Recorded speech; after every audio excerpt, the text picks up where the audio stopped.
My self doctor Amit Gupta. तो अब जो नई अपडेट आई है कि सीबीएसई ने अपना सिलेबस रिड्यूस कर दिया है, तो उस चीज को अपडेट करने के लिए मैंने आपके लिए वीडियो प्रिपेयर किया है। मीन्स कुल मिला के ये है कि सीबीएसई ऐसा लगता है कि आपको पढ़ने नहीं देता, बट सीबीएसई वाला बोलते हैं कि स्टूडेंट्स पढ़ना नहीं चाहते। तो इन दोनों में से क्या सही है, जो भी है, बट सीबीएसई ने इस चक्कर में सिलेबस को कम कर दिया है। सीबीएसई का कहना है कि कोरोना पैंडेमिक में जो स्कूल्स डिले हो गए हैं, अब स्कूलिंग जो स्टार्ट होती थी जुलाई से, लेकिन अब वो शायद सितंबर से स्टार्ट होगी, तो सीबीएसई ने अपना पूरा सिलेबस को बोला अप टू 30%, मतलब 30% तक का सिलेबस रिड्यूस कर दिया है। इस वीडियो में मैं आपको बताऊंगा कि सीबीएसई ने आखिर कौन कौन से मेन टॉपिक्स को रिमूव कर दिया है, एंड इसके अलावा इस सिलेबस को हटाने से नीट एंड जेईई के एग्जाम में क्या फर्क पड़ेगा, क्या नीट एंड जेईई के सिलेबस में भी उसी के अकॉर्डिंग चेंज होगा या नहीं, क्योंकि नीट और जेईई का जो सिलेबस होता है वो बेसिकली सीबीएसई का ही सिलेबस होता है। तो आइए स्टार्ट करते हैं इस वीडियो को स्टार्ट करने से पहले अगर आपने अभी तक मेरे चैनल को सब्सक्राइब नहीं किया है तो आप इसको तुरंत सब्सक्राइब कर लीजिए, जिससे मेरी आने वाली सारी अपडेट्स आपको मिलती रहेंगी। तो देखिए फ्रेंड्स, मामला क्या है पूरा का पूरा मामला ये है कि कोविड पैंडेमिक स्टार्ट हुआ था, तो उस चक्कर में पूरा का पूरा सेशन डिले हो गया, और अभी कब स्टार्ट होगा ये भी कोई कंफर्म नहीं है। इस चक्कर में नीट का जेईई का एग्जाम पोस्टपोन्ड हो गया 2 बार। इसके अलावा बहुत सारे देश भर में चेंजमेंट हुए। तो अब बात यही है कि स्कूल अभी तक स्टार्ट नहीं हुए हैं, जुलाई आ चुकी है, जुलाई से हर जगह स्टार्ट हो जाते थे, वैसे तो जून से ही हो जाते थे आजकल। अगस्त में कोई भरोसा नहीं स्टार्ट होने का, ऐसा लग रहा है कि सितंबर में स्टार्ट होंगे। अगर मान लीजिए सितंबर में स्टार्ट हुए भी तो एकेडमिक ईयर के पूरे 2 मंथ कम हो जाएंगे। उस हिसाब से सीबीएसई ने पहले से ही ये बोल दिया है कि सिलेबस को हम रिड्यूस कर रहे हैं, और उन्होंने अपने ऑफिशियल अपडेट दे दिया है। उनकी ऑफिशियल वेबसाइट जो है cbse.nic.in, उस पर ये अपडेट अवेलेबल अभी नहीं है। किस वेबसाइट पर है वो मैं आपको अभी बताने वाला हूँ।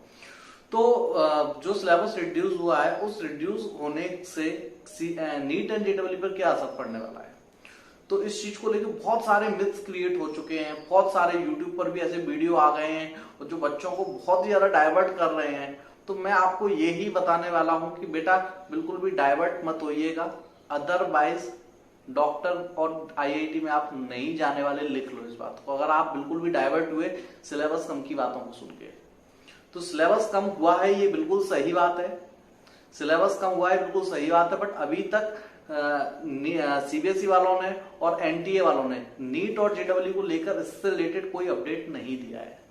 इसलिए अपन इसको ये मान के चलेंगे कि सीबीएसई का सिलेबस हमारे लिए वही रहने वाला है। एक रीजन तो ये है। दूसरा रीजन ये है कि बेटा जो टॉपिक्स कम हुए हैं, मैं अभी आपको बता रहा हूं कि कौन कौन से टॉपिक्स कम हुए हैं। जो टॉपिक्स कम हुए हैं वो आपको वो टॉपिक्स कहां से जोड़ के दे देगा, कौन सा क्वेश्चन ऐसा दे देगा जिसमें कंसेप्ट मिक्स होगा। खासकर फिजिक्स में तो ऐसे बहुत सारे क्वेश्चंस बन जाते हैं कंसेप्ट मिक्स वाले, उसके अलावा केमिस्ट्री, बायोलॉजी, मैथ्स में भी बन जाते हैं। तो कंसेप्ट मिक्स होगा, और कंसेप्ट मिक्स होने के कारण वो आपको दे देगा, और आप कुछ नहीं कर सकते कि क्वेश्चन क्यों आया। तीसरी बात यह है कि सिलेबस नीट और जेईई का इसलिए भी कम नहीं होगा क्योंकि आप का जो एकेडमिक ईयर था वो कोविड पैंडेमिक से पहले ही स्टार्ट हो चुका था, तो आपने प्रॉपर स्कूलिंग पूरी की है, ऐसा सीबीएसई वाले मानते हैं। तो इसलिए इस साल के नीट और जेईई के लिए तो कोई भी सिलेबस कम नहीं होना चाहिए। और बट अगर एनटीए इस टाइप का एक और अनाउंसमेंट आगे कर दे 2-4 दिनों में, तब भी मैं आपसे कहूंगा बिल्कुल भी इस चीज के भरोसे मत बैठिएगा कि सिलेबस आपके लिए कम हुआ है जरा सा। बट फिर भी आपको ये जानकारी होना बहुत जरूरी है कि आगे कौन कौन से टॉपिक्स एंड सीबीएसई वालों ने कम किए हैं। तो देखिए इसमें भी बहुत ज्यादा मिथ्स हैं, बट फिर भी मैं आपको बता देता हूँ मेन कौन से हैं।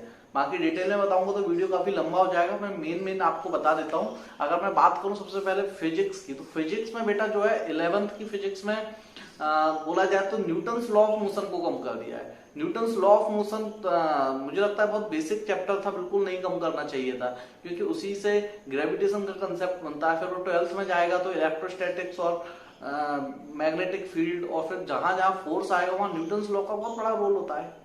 तो नहीं करना चाहिए, बट उन्होंने न्यूटन्स लॉ ऑफ मोशन ही हटा दिया है। इसके अलावा हीट का काफी पार्ट हटा दिया है, और छोटे छोटे पार्ट तो बहुत सारे हटाए हैं, बट मैं आपको मेजर पार्ट बता रहा हूँ। तो हीट का पार्ट भी बहुत ज्यादा बेसिक पार्ट होता है, काम आता है काफी। इसके अलावा 12th की फिजिक्स में अगर मैं बात करूं तो 12th की फिजिक्स में बहुत बताते हुए दुख हो रहा है, जो हटाया है वो है रेडियो एक्टिविटी। क्योंकि जो अभी तक नीट एंड जेईई दोनों में ही बहुत ज्यादा इंपॉर्टेंट होता था रेडियो एक्टिविटी, और रेडियो एक्टिविटी के जो लॉज होते थे, रूल्स होते थे, वो भी उसमें हटा दिए गए। इसके अलावा बाइंडिंग एनर्जी पर न्यूक्लियन वाला जो कंसेप्ट था वो भी हटा दिया है, और सेमीकंडक्टर का भी कुछ पार्ट जीनर डायोड वगैरह रिमूव कर दिया है। तो इस तरीके से 12th की फिजिक्स में से भी सब हटाया है। इसके अलावा केमिस्ट्री में अगर मैं बात करूं तो केमिस्ट्री में जो बात करें तो 11th में तो उन्होंने केमिस्ट्री इन एवरीडे लाइफ हटाया है, जिसमें केमिस्ट्री इन एवरीडे लाइफ नहीं, सॉरी, ये तो पॉल्यूशन वाला, एनवायरमेंटल इश्यूज वाला चैप्टर 11th से हटाया है, और छोटे छोटे पार्ट्स बहुत सारे दूसरे टॉपिक्स के भी हटाए हैं, बट पूरा कंप्लीट पार्ट तो इसी चैप्टर का हटाया है। लेकिन 12th की केमिस्ट्री जो है उसमें अपन अगर बात करें तो मेटलर्जी का पूरा पार्ट हटा दिया है, पॉलीमर पूरा हटा दिया है, और इसके अलावा केमिस्ट्री इन एवरीडे लाइफ ये भी पूरा कंप्लीट हटा दिया है। अब इसके अलावा और भी बहुत सारी चीजें हैं छोटी छोटी जो कि है ना केमिस्ट्री में नहीं हटानी चाहिए थी, वो हटा दी हैं, पर उनको मैं इस वीडियो में डिस्कस नहीं करूंगा, है ना। इसके अलावा मैं बोलूं एक और चीज, फिजिक्स में एक बहुत इंपॉर्टेंट चीज और हटा दी है जो मैं बताना भूल गया था, डॉपलर इफेक्ट। डॉपलर इफेक्ट कितना इंपॉर्टेंट था जेईई के लिए खासकर, और नीट में भी इंपॉर्टेंट था, उसको भी हटा दिया है। तो बिल्कुल मुझे नहीं लगता कि हटाना चाहिए था।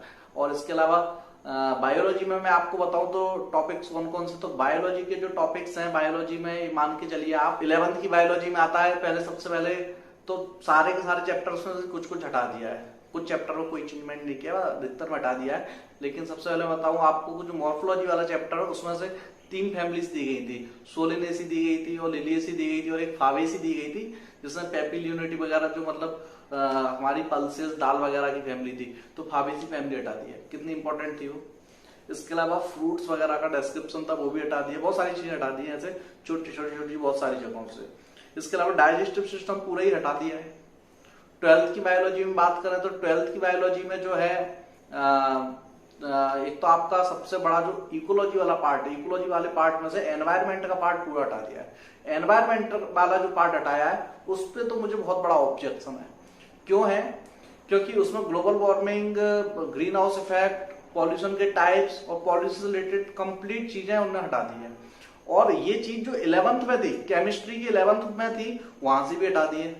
जबकि आज के टाइम में सबसे बड़ा इशू, इसको तो बिल्कुल भी नहीं हटाना चाहिए। मैं तो अब हमारे जो पीएम है नरेंद्र मोदी जी, उनसे भी ये कहना चाहूंगा कि आप पूरी दुनिया भर में पॉल्यूशन के लिए बोलते हैं कि इंडिया को, हम लोगों को आगे बढ़ाना है, और आपने बहुत कुछ करके भी दिखाया है, बट इस तरीके के चैप्टर्स को इसमें से बिल्कुल भी नहीं हटाना चाहिए था, और खासकर दोनों साइड से हटा देना। तो ये चैप्टर बिल्कुल भी नहीं हटना चाहिए था। इसके अलावा 12th में बोला जाए तो बायोलॉजी में इवोल्यूशन का काफी पार्ट हटा दिया गया है, और प्लांट ब्रीडिंग और प्लांट टिश्यू कल्चर, इस तरीके के चैप्टर्स को हटा दिया गया है। तो स्टूडेंट्स ऐसे मैथ्स में से भी कुछ चैप्टर्स को हटाया गया है। इन सारे के सारे चैप्टर्स की कंप्लीट डिटेल क्या है, क्या क्या हटाए, क्या क्या नहीं हटाए, उसके लिए मैं छोटे छोटे 1-1, 2-2 मिनट के वीडियो पीडीएफ फॉर्म में आपको बना दूंगा, जिसमें आपको इमेज में दिख जाएगा, तो आप उसको देख सकेंगे। ओके स्टूडेंट्स, बट मेन चीज क्या है? बट मेन चीज ये है कि हमको जरा भी डिस्ट्रैक्ट नहीं होना है। अगर सिलेक्ट होना है तो कंटिन्यू लगे रहना है, कंटिन्यू लगे रहना है, चाहे हम नीट से हैं चाहे जेईई से, कंटिन्यू लगे रहना है, हर हाल में सिलेक्ट होकर रहना है। इन सब चीजों में कुछ भी नहीं रखा हुआ है कि आखिर सिलेबस कम हुआ है, ज्यादा हुआ है। नीट जेईई वालों के लिए कोई सिलेबस कम नहीं हुआ है, और अगर होगा भी तो मुझे नहीं लगता कि इस साल के लिए होगा, और अगर नेक्स्ट ईयर के लिए भी हो जाए तो इस चक्कर में मत पढ़ना, बातों में मत आ जाना, क्योंकि वो क्वेश्चन कहां से कहां उठा के दे देगा आपको समझ में नहीं आएगा। ओके स्टूडेंट्स, तो मैं आपके लिए छोटी छोटी वीडियोस बना दूंगा, और इस वीडियो पे उसकी लिंक, इसके डिस्क्रिप्शन उसकी लिंक डाल दूंगा। Okay students, thank you.